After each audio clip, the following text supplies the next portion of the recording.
Visa আবেদনের পুরো প্রক্রিয়া নিয়ে ভাবছেন? চলুন একদম সহজ করে পুরো বিষয়টা ধাপে ধাপে জেনে নেওয়া যাক, যাতে আপনার পরের অ্যাপ্লিকেশনটা হয় পুরোপুরি ঝঞ্ঝাটমুক্ত। বিদেশে ঘোরার কথা ভাবলেই ভিসার আবেদন নিয়ে মাথায় একটা চিন্তা তো আসেই, তাই না? উফ, কত কাগজপত্র, ফর্ম ফিল আপ, আর কি যে লম্বা একটা প্রসেস। সব মিলিয়ে ব্যাপারটা বেশ জটিল আর টেনশনের মনে হতেই পারে। কিন্তু একদম চিন্তা করবেন না, আজকের এই আলোচনায় আমরা ঠিক এই বিষয়গুলোই সহজ করে জানব। যেমন ভিসা প্রসেসিং সার্ভিসটা আসলে কেন দরকার, সার্ভিস চার্জের মধ্যে আমরা ঠিক কি পাই, আবেদনের মূল ধাপগুলো কি, আবার কোন খরচগুলো এর মধ্যে নেই, আর সবশেষে আবেদনকারী হিসেবে আমাদের নিজেদের দায়িত্বগুলোই বাকি। তো চলুন শুরু করা যাক। তাহলে চলুন একদম শুরু থেকে শুরু করা যাক। প্রথম প্রশ্নটাই হলো, এই যে ভিসা প্রসেসিং সার্ভিস, এটা আসলে কেন লাগে? সহজ করে বললে, এই সার্ভিসটা পুরো জটিল প্রসেসটাকে অনেক সহজ করে দেয় আর আপনাকে ঠিক পথটা বাতলে দেয়। দেখুন, ব্যাপারটা এমন, যখন একজন এক্সপার্ট আপনার সব ডকুমেন্ট চেক করে, অ্যাম্বাসি চেকলিস্ট অনুযায়ী ফাইলটা গুছিয়ে দেয় আর পুরো অ্যাপ্লিকেশনটা ট্র্যাক করতে থাকে, তখন কিন্তু ছোটখাটো ভুলের জন্য ভিসাটা রিজেক্ট হয়ে যাওয়ার রিস্ক অনেকখানি কমে যায়। এতে আপনার সময় আর কষ্ট দুটোই বাঁচে। আচ্ছা, এবার একটা কমন প্রশ্ন, এই যে সার্ভিস চার্জটা আমরা দিই, এর বিনিময়ে ঠিক কি সার্ভিস পাওয়া যায়? চলুন এবার দেখে নিই এর মধ্যে প্রধান 7টা সার্ভিস কি। সাধারণত একটা স্ট্যান্ডার্ড সার্ভিস চার্জের মধ্যে মোট 7টা কোর্স সার্ভিস বা প্রধান সেবা থাকে। আর এই সেবাগুলো কিন্তু আপনার আবেদনটাকে শুরু থেকে শেষ পর্যন্ত গোছানো আর স্ট্রং করে তোলে। এই সেবাগুলোর মধ্যে কিন্তু আবেদনের একদম শুরু থেকে শেষ পর্যন্ত সবকিছুই আছে।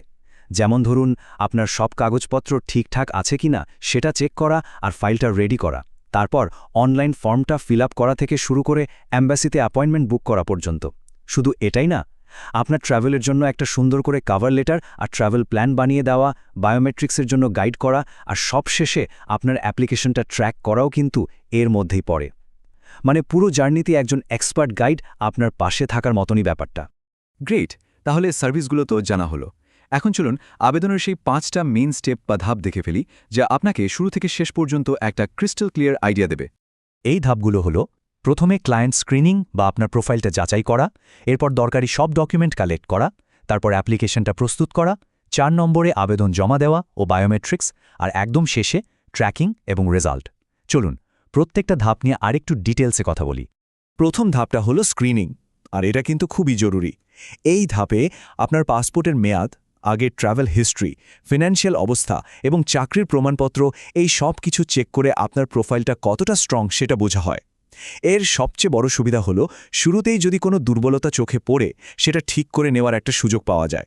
দ্বিতীয় ধাপে চলে আসে ডকুমেন্ট কালেকশনের পালা।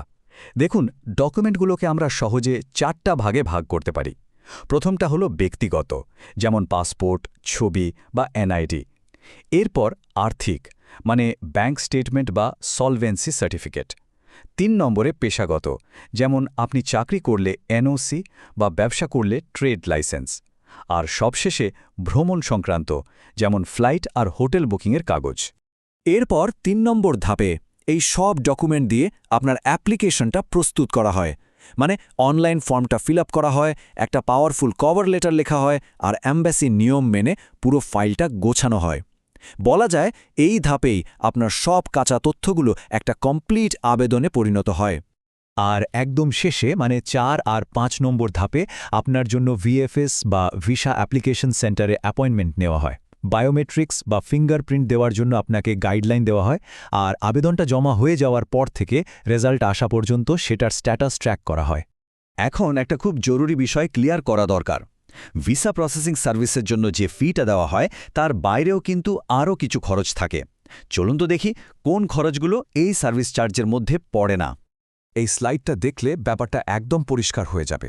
দেখুন, বাঁদিকে আছে সার্ভিস চার্জের মধ্যে কি আছে, যেমন ফর্ম ফিল আপ বা ফাইল রেডি করা, আর ডান দিকে আছে সেই খরচগুলো যা আপনাকে আলাদা করে দিতে হবে, যেমন অ্যাম্বাসি বা ভিএফএস ফি, মেডিকেল টেস্টের খরচ, ট্রাভেল ইন্স্যুরেন্স আর হোটেলের খরচ। এই পার্থক্যটা কিন্তু মাথায় রাখা খুব জরুরি। তো সার্ভিস প্রোভাইডার তো আপনাকে পুরো প্রসেসটা হেল্প করবেই, কিন্তু একটা সাকসেসফুল অ্যাপ্লিকেশনের জন্য আবেদনকারী হিসেবেও আপনার কিন্তু কিছু মূল দায়িত্ব আছে, যেগুলো কোনোভাবেই এড়িয়ে যাওয়া যাবে না। সবচেয়ে বড় দায়িত্বটা হলো সবসময় সঠিক আর সত্যি তথ্য দেওয়া। একটুও ভুল বা মিথ্যে তথ্য দেওয়া যাবে না। এর পাশাপাশি দরকারি সব ডকুমেন্ট কালেক্ট করা আর সেগুলোর যে অথেন্টিক মানে আসল সেটা নিশ্চিত করাও কিন্তু আপনারই কাজ। ঠিক সময়ে পেমেন্ট করা আর যদি ইন্টারভিউয়ের দরকার হয় সেটার জন্য মানসিকভাবে তৈরি থাকাও কিন্তু আপনার দায়িত্বের মধ্যে পড়ে। দিন শেষে একটা কথা মনে রাখতে হবে, সঠিক প্রস্তুতি সফল যাত্রার প্রথম ধাপ। ভিসা আবেদন হয়তো একটা লম্বা প্রসেস, কিন্তু এটাই আপনার স্বপ্নের ভ্রমণের দরজাটা খুলে দেয়। আশা করি আজকের এই আলোচনা আপনার সেই প্রস্তুতিকে আরও একটু সহজ করে দেবে। সবার জন্য শুভকামনা।